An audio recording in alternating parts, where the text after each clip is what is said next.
Semuanya, apa kabar kalian? Apakah kalian tidak kangen dengan saya? Oke, kembali lagi di channel NF6. Jadi di video ini saya akan membahas film yang berjudul Battle of Surabaya. Battle of Surabaya adalah salah satu film animasi karya anak bangsa. Film ini menceritakan tentang peristiwa pertempuran 10 November atau pertempuran Surabaya. Berbagai animasi apik disuguhkan dalam adegan-adegan film ini.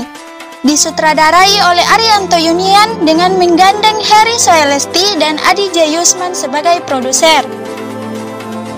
Film ini dirilis pada 20 Agustus 2015, diproduksi oleh Mataram Surya Vision (MSV) yang merupakan perusahaan di bawah naungan ST Mik Amikom Yogyakarta.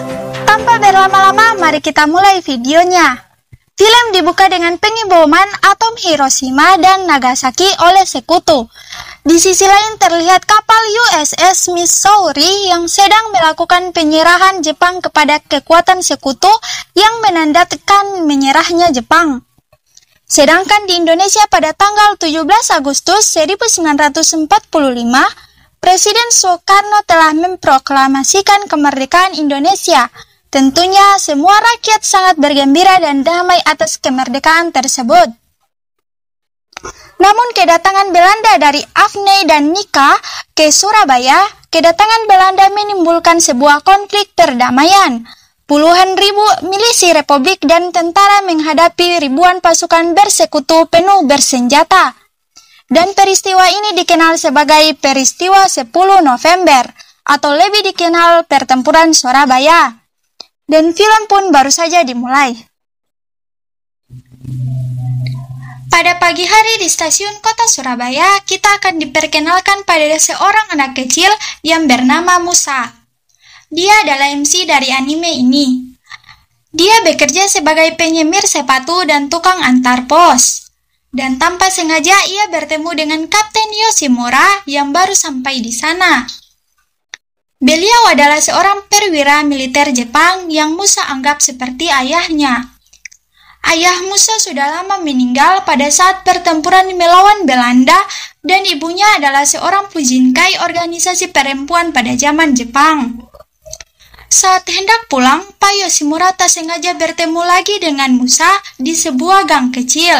Dan itulah pertemuan terakhir mereka karena pada saat itu Pak Yoshimura tak sengaja tertembak oleh tentara Belanda yang sedang mengejar seseorang. Sambil menangis, Musa pulang ke rumah dan memberitahukan ibunya tentang kematian Kapten Yoshimura. Ibunya sangat shock mendengar kabar duka itu. Dan keesokan harinya saat ia akan bekerja, Musa merasa ada seseorang yang mengikutinya. Musa pun lari sekencang-kencangnya dan bersembunyi. Ternyata yang mengikuti Musa adalah teman perempuannya, Yumna, seorang gadis blasteran Tionghoa dan Indonesia. Yumna mengajak Musa untuk bermain dan menikmati indahnya pemandangan. Ketika Musa sedang menyantap makanan, ia seketika teringat awal pertemuannya dengan Yumna. Jadi pada saat itu Yumna mengambil tempat kerja yang biasa Musa tempati dan terjadilah percekcokan di antara mereka berdua. Akan tetapi karena Yumna merasa dirinya lah yang bersalah, akhirnya ia meminta maaf pada Musa dan itulah awal pertemanan mereka. Yumna pun menceritakan kehidupannya. Dulu ia dibesarkan di lingkungan Belanda karena sang ibu merupakan seorang pembantu di keluarga Belanda. Ia mempunyai teman. Dia adalah anak dari majikan ibunya bernama Mary. Nah, pada suatu hari keluarga Belanda itu mendengar kabar di radio jika pasukan Jepang berhasil memukul mundur pasukan Amerika. Lantas keluarga Mary bergegas untuk pindah, namun pada saat berpindah tiba-tiba tentara Jepang sudah datang menyerang mereka.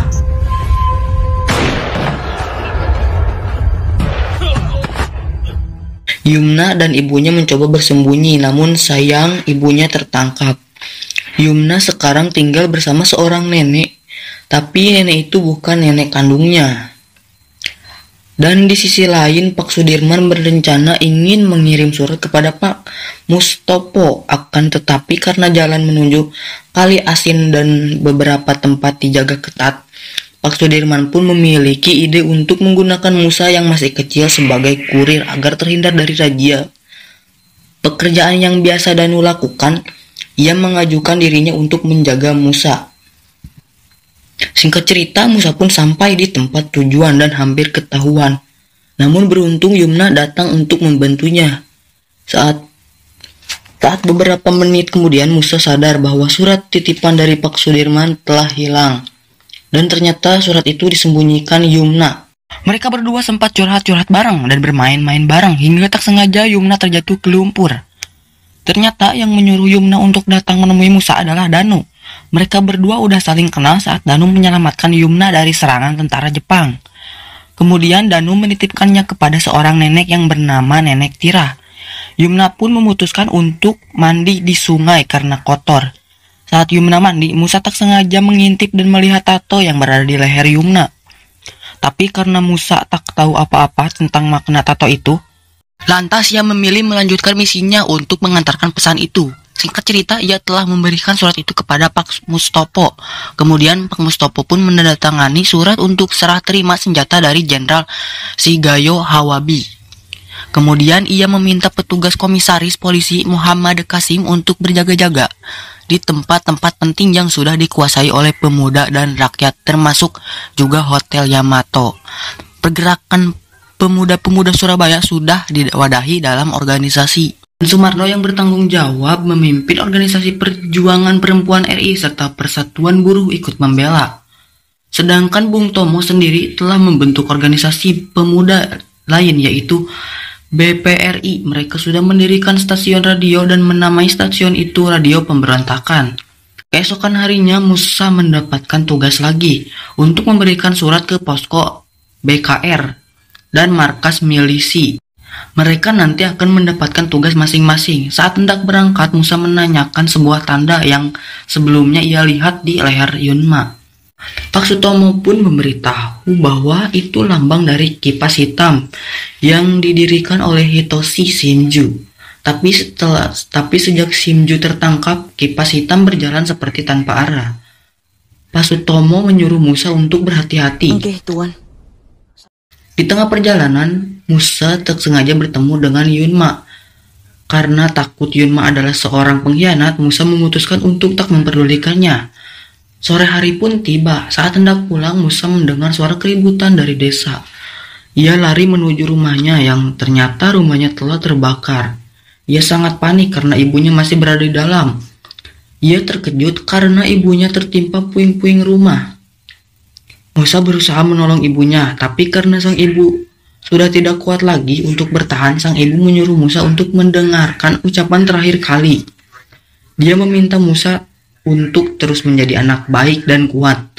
Tiba-tiba puing-puing rumah jatuh lagi dan menimpa ibunya, dan membuat sang ibu meninggal dunia. Ketika hendak menolong ibunya, hampir saja ia tertimpa, tetapi ada seorang dengan pakaian hitam yang mendorongnya, hingga dia yang malah tertimpa reruntuhan. Ternyata orang itu adalah Yumna. Walaupun dibuat kecewa sama Musa, dia tetap baik hati. Sama hal dengan Musa, ternyata Nenek Tira juga meninggal saat rumahnya terbakar. Dan malam pun tiba. Yumna yang sedang tertidur lelap, Musa menyempatkan untuk mengirim suratnya ke pos KBR.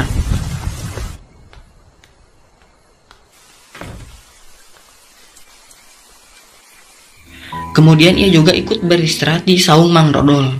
Keesokan harinya mereka berdua pergi mencari makan. Musa penasaran tentang tato di punggung Yunma. Yunma mengatakan jika dulu dia dendam karena melihat ibunya diculik, maka ia berniat masuk ke prawira Jepang untuk mencari tahu keberadaan ibunya yang diculik. Sayangnya ia tertangkap dan saat sadar ia berada di sebuah ruangan dan memakai pakaian serba hitam atau baju kipas hitam. Dan ia juga mendapatkan tato naga di lehernya. Yumna sempat ikut organisasi tersebut sebelum kipas hitam menjadi tak berarah. Namun setelah keluar ia mendapatkan kabar bahwa sang ibu wafat dan dikuburkan di Semarang. Teman ibu Yumna menitipkan sebuah kalung liontin. Setelah lama berbincang, Yumna pamit karena ia akan bergabung dengan barisan perempuan di selatan. Di sisi lain terlihat pasukan Inggris yang sudah berhasil memasuki kota Surabaya. Ribuan tentara Inggris merapat di dermaga Tanjung Perak. Musa memutuskan untuk bergabung dengan pejuang. Geram melihat Kapten John Rigg, seorang kapten Inggris yang membuat kekacauan di pasar dengan melempar granat sehingga membuat warga takut. Kapten John Rigg diperintahkan atasannya untuk mengamankan kota pada saat itu. Kebetulan Musa berada di sana. Ia menolong seorang pemuda dengan melempar batu ke arah si John Rigg yang sedang ditodong senjata olehnya. Di tempat lain, para petinggi memanggil BKR dan para pemuda untuk melakukan perang karena merasa dikhianati oleh pasukan sekutu yang menjajah kota. Sekarang Musa mendapatkan misi lagi, yaitu untuk mengirimkan surat kode terjemah yang digunakan untuk berkoordinasi melalui siaran radio. Oleh Bung Tomo, dengan sangat bersemangat Musa menyanggupinya, namun dalam perjalanannya Musa tertangkap oleh tentara Inggris karena mereka tak mengetahui misi Musa. Di sisi lain, Danu datang menemui Yumna dan menyuruhnya kembali bergabung dalam organisasi Kipas Hitam. Namun Yumna menolak dan ia menanyakan keberadaan Musa.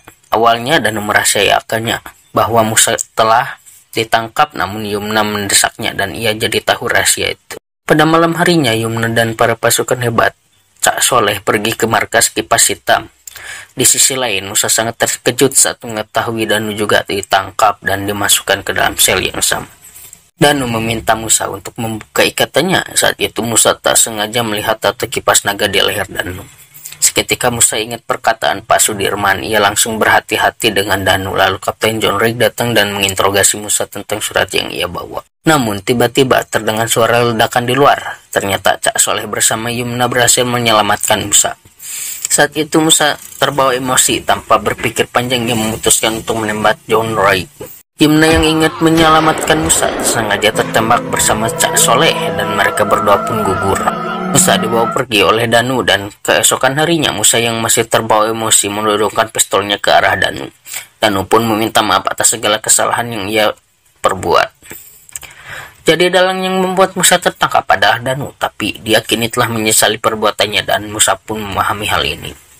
Lalu Musa meminta tolong kepada Danu untuk mengantarkan surat yang sudah terlambat. Tanpa pikir panjang mereka berangkat menaiki motor. Di sisi lain Surabaya sedang terjadi kekacauan. Karena hal itu beberapa pemimpin militer Inggris mendatangi Jakarta untuk menemui Presiden Soekarno dan Wakil Presiden Muhammad Hatta dan Amir Jaripuddin guna meminta bantuan untuk memulihkan Surabaya. Malam harinya pada saat pertemuan Pak Sudirman dan lainnya untuk mencapai kesepakatan, seseorang tentara Inggris tak sengaja menembak seorang warga Indonesia. Dan akhirnya terjadilah keributan besar antara tentara Inggris dan warga Indonesia. Di tengah keributan itu, John Wright tak sengaja terkena basoka dan terjatuh ke sungai yang mengalir deras. Saat tubuhnya menepi, kebetulan Musa berada di dekatnya dan menghampiri karena mendengar suara minta tolong. Bukannya minta tolong, tapi si John ini malah minta agar dirinya dibunuh Musa. Tapi karena nggak tega, Musa mengangkutnya secara diam-diam dan memberinya pertolongan. Karena perundingan telah gagal, maka untuk mempertahankan perdaulatan Indonesia, warga Indonesia harus bertekad untuk bersatu dan melawannya. Karena lebih baik hancur daripada harus dijajah lagi. Semua warga Indonesia nggak peduli, walau berbeda ras, suku, dan agama. Mereka bersatu dan menyiapkan diri untuk melawan. Dengan semangat yang membara-bara, Bung Tomo menyiapkan pidato untuk membangkitkan semangat arek-arek Surabaya. Dan terjadilah pengeboman besar-besaran. Datang dari udara dan laut yang menghancurkan sebagian besar kota Surabaya. Di sisi lain, Musa dan Danu dikejar-kejar oleh pasukan John Wright. Namun saat di tengah jalan, Musa sengaja dijatuhkan dari motor oleh Danu, agar Danu bisa melawan sekutu sendirian.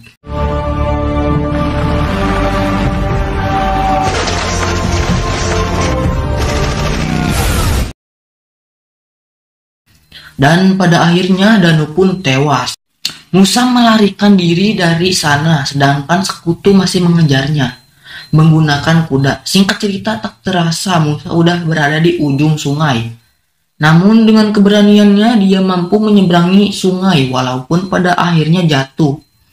Tapi di momen itu si John berbalas budi karena telah menyelamatkannya pada tempo hari itu.